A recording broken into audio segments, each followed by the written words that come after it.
For today's recipe, we're going to need some milk, oil, cinnamon powder, Monan cinnamon syrup, enriched white bed by gardenia, 2 eggs, and a vanilla bean or vanilla extract.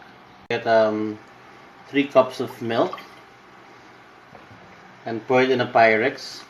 Make sure you can dunk the bread slices inside the Pyrex.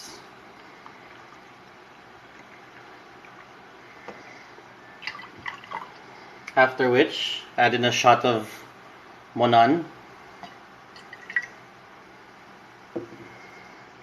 Get your 2 eggs, put them in.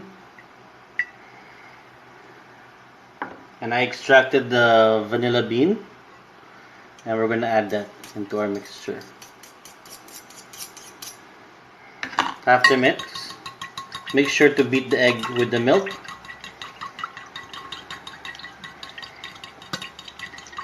And we're off to the next step. With the mixture you made, dunk the slice of bread inside. Make sure they're submerged and they absorb the milk and the egg.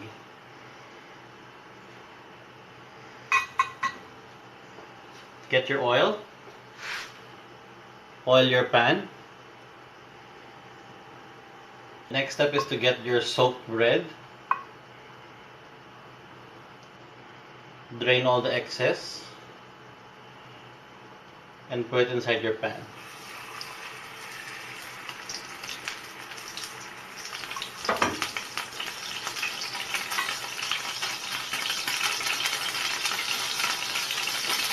You don't want to get your bread too mushy because then you're not going to have a proper French toast. Once you have toasted one side, make sure to flip your bread like so. And leave it again for 2 to 3 minutes.